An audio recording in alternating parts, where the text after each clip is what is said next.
Apa itu syukur? Sebentar. Ibu bersyukur punya rumah?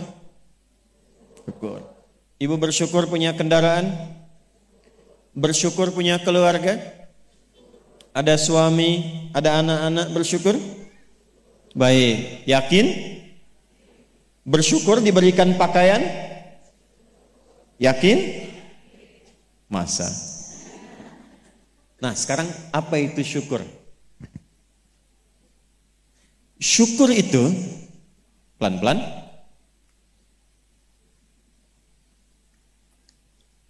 Syukur itu upaya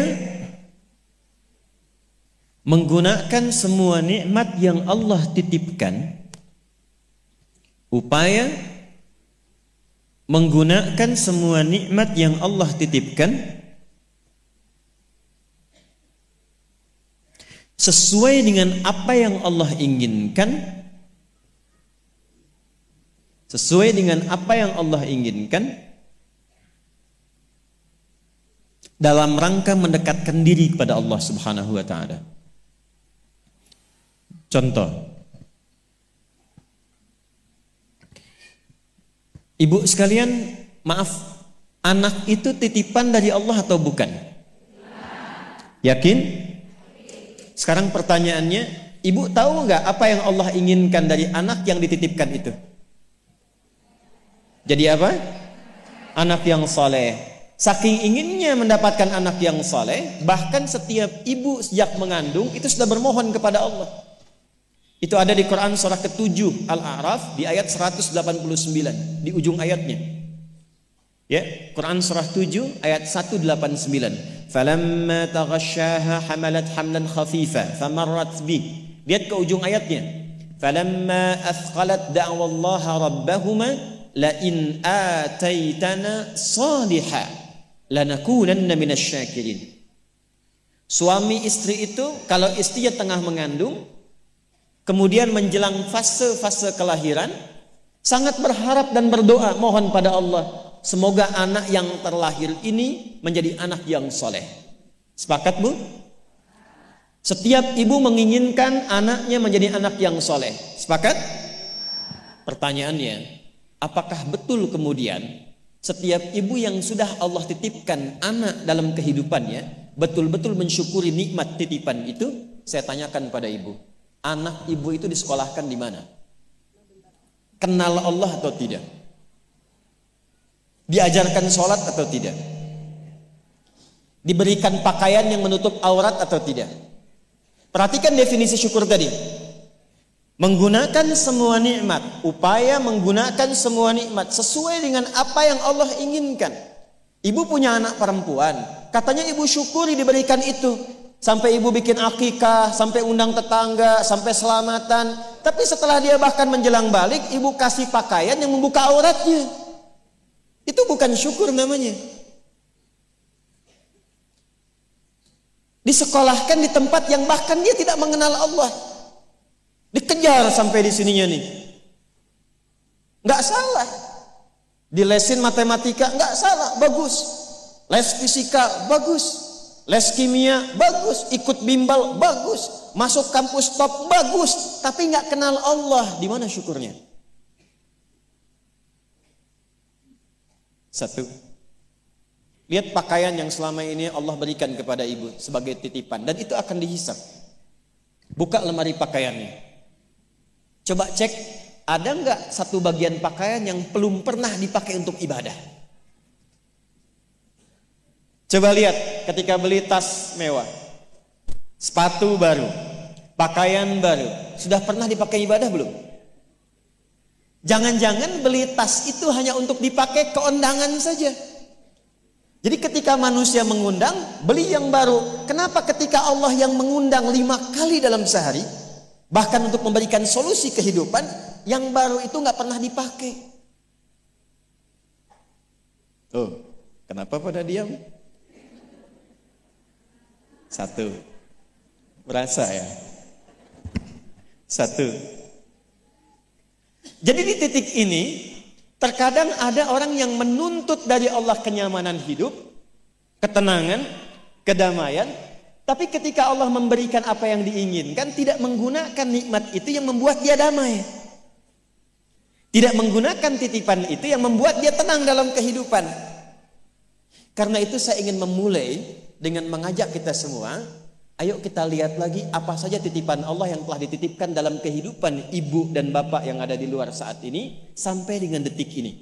Kalau ingin mendapatkan ketenangan di dunianya, ketenangan di alam kuburnya, sampai pulang ke akhirat nanti, maka pastikan berusahalah untuk menjadi golongan yang sedikit itu. Gunakan semua nikmat itu pada hal yang Allah inginkan. Jika itu sudah dilakukan, saya berikan rahasia. Ini antara kita saja. Coba ibu buka surat ketiga. Belakang kedengeran gak? Alhamdulillah. Belakang kedengeran? Tidak. Kok bisa jawab? Surah 3 ayat 35 sampai 37. Quran surah 3 35 sampai 37. Sudah? إذ قالت امرأة عمران رب إني نذرت لك ما في بطني محررا فتقبل مني إنك أنت السميع العليم. Perhatikan, ini kisah tentang Hannah. Saya hanya akan ambil kisah ibu saja dalam Quran. Hannah itu istrinya Imran alaihi wassalam. Nanti punya saudari namanya Eliasobat. Orang barat menyebutnya Elizabeth.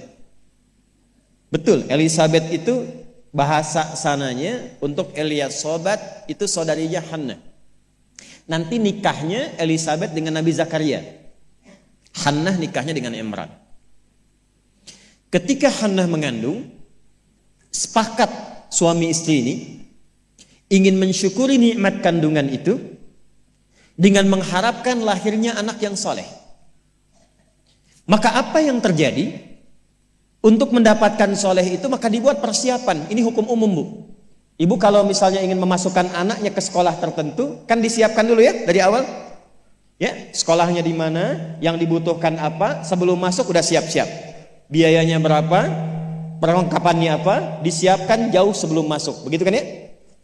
Maka Hannah dan suaminya sudah menyiapkan.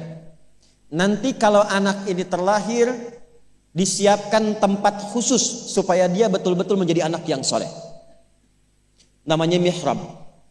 Mihrab itu tempat yang dikhususkan untuk bisa fokus ibadah, bertakarub kepada Allah saja. Nanti harus ada yang merawat. Yang mengajar, yang merawat itu harus orang yang paling soleh dan pintar di zamannya. Yang ketiga, disupport banyak doa. Dua-duanya sudah kompak. Siapapun yang kalau anak ini lahir masih hidup, entah ayah atau ibunya, teruskan cita-cita yang sudah menjadi komitmen ini.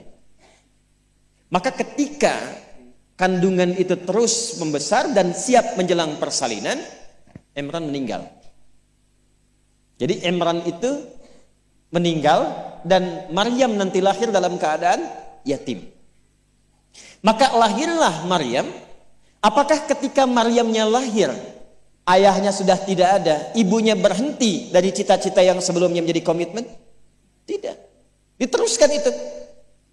Maka ketika terlahir itulah kemudian apa yang sudah disepakati, berikan nama sesuai dengan harapan, isi dengan doa, siapkan tempat yang ingin diarahkan sesuai dengan cita-cita. Maka ayat 36-nya, falamma wada'atha qalat rabbi inni wada'tuha untha wallahu a'lamu bima wada'at wa laysa dzakaru kal untha.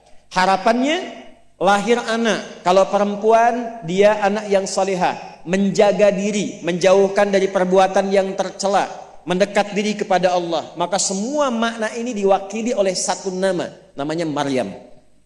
Maryam itu perempuan terhormat yang dekat dengan Allah. Kemudian setelah itu apa? Wa inni u'idzuha bika wa dzurriyyataha minasyaitonir rajim. Didoain terus, Bu. Didoakan. Setelah itu apa? Dipilihkan sesuai amanat dan kesepakatan dengan suami, cari orang paling pintar dan paling soleh. Dulu banyak yang berebut. Singkatnya terpilihlah Nabi Zakaria alaihissalam. Setelah itu apa? Buatkan tempat yang mendukung anak ini menjadi soleh dan dekat dengan Allah. Maka dibuatkan mihrab. Apa yang terjadi? Ketika mihrabnya sudah siap, yang mendidiknya sudah siap, doanya mengalir, namanya sesuai dengan harapan, maka orang tua itu tidak sulit lagi untuk merawatnya. Setelah itu Allah yang berkenan memperhatikan sampai tumbuh dewasanya. Perhatikan ayat 37-nya. Fataqabbalaha rabbuha biqabulin hasanin wa ambataha nabatan hasana wa kaffalaha Zakaria. Satu, Zakariyanya ada. Kullama dakhala 'alaiha Zakaria al-mihrab. Dua. Wajada 'indaha rizqa. Qala ya Maryam anna laki hadha? Qalat huwa min 'indillah. Innallaha yarzuqu man yasha bighairi hisab. Jadi doanya sudah, namanya sudah, yang mendidiknya sudah, tempatnya sudah. Kalau itu 4 terpenuhi, kata Allah, kamu hei Hannah, gak usah lelah lagi merawat anakmu itu. Biarkan aku dengan kehendakku yang memudahkan semua perawatan anakmu sampai tumbuh dewasa. Demi Allah Bu, setiap butuh apapun, orang tuanya tidak susah. Setiap akan diantar makanan, makanan sudah ada. Mau diantar pakaian, pakaian sudah ada. Dan semua pertumbuhannya langsung diperhatikan oleh Allah. Jadi ketika syukur itu diterapkan dalam kehidupan, maka seorang hamba akan beralih dari hamba biasa statusnya menjadi hamba yang istimewa di hadapan Allah Subhanahu wa taala. Ini yang ingin saya contohkan. Bersyukur itu bukan hanya sekedar mengungkapkan alhamdulillah atas nikmat yang diperoleh, tapi ada peluang untuk menambah nikmat-nikmat lanjutan. Ini ayat ini yang menginspirasi Al-Imam Asy-Syafi'i. Imam Ahmad bin Hanbal. Tidak banyak orang tahu Imam Syafi'i itu single parent Bu ibunya. Imam Ahmad bin Hanbal itu single parent. Jadi begitu dititipkan anak laki-laki Imam Ahmad, bapaknya meninggal, ibunya yang gendong sana sini. Musim dingin, dimasakin air. Kan belum ada water heater waktu itu. Dimasakin Bu, malam-malam. Diwuduin pakai air hangat. Digendong oleh ibunya ke masjid. Ke halakoh-halakoh para ulama, disimpan, selesai digendong, dibawa lagi. Apa yang terjadi? Ketika semua nikmat dititipkan anak itu disyukuri sesuai dengan apa yang Allah kehendaki, jadilah Imam Ahmad. Ibu kenal Imam Al-Bukhari? Ayo bilang kenal. Ini juga sama, single parent. Bahkan lebih dahsyat lagi, Imam Al-Bukhari itu saat lahir ayahnya meninggal, usia 2 tahun matanya buta. Dan dokter mengatakan pada masa itu ini buta permanen, gak akan sembuh. Apa yang menjadikan kemudian matanya sembuh sampai jadi orang paling hebat di zamannya dan melahirkan karya besar Sahih Al-Bukhari. Wa qalilun min ibadiyasy syakur. Ibunya. Jadi betul-betul mensyukuri nikmat diberikan seorang anak, dititipkan seorang anak. Jadi nggak pernah lihat Bu. Jangan lihat kata orang ini anak si fulan, misalnya si fulana ini kurang begini, anak si fulana autis, anak si fulana begini, nggak ada. Nggak ada satu anak pun terlahir yang tidak punya keistimewaan, itu tidak ada. Tanamkan pada hati yang paling dalam. Dalam kondisi apapun Allah menitipkan anak pada ibu, itu ada keistimewaan di dalamnya yang menyempurnakan kebahagiaan dalam rumah tangga. Pernah ada seorang ibu sedih karena begitu terlahir anaknya divonis lumpuh otak, cerebral palsy, lumpuh otak. Saya katakan, hei, belum tentu itu jadi kekurangan. Boleh jadi Allah titipkan satu kelebihan di balik anak itu yang belum terbuka sekarang. Coba bacain Quran terus. Dibacakan Quran, bacain Quran, bacain Quran. Begitu anak itu mulai bisa bicara, yang keluar Quran. Begitu dicek oleh seorang ustadz, ternyata anak itu sudah hafal Quran 30 juz. 30 juz.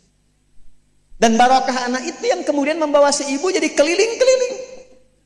Haji, umrah, ke satu tempat yang tidak pernah dikunjungi sebelumnya. bertemu dengan orang hebat yang tidak pernah dibayangkan sebelumnya. Ternyata lewat wasilah anak itu. Disyukur itu membahagiakan. Itulah syukur. Syukur itu dampaknya banyak, Bu. Dia nggak akan tertinggal, dunia dapat, akhirat juga diraih.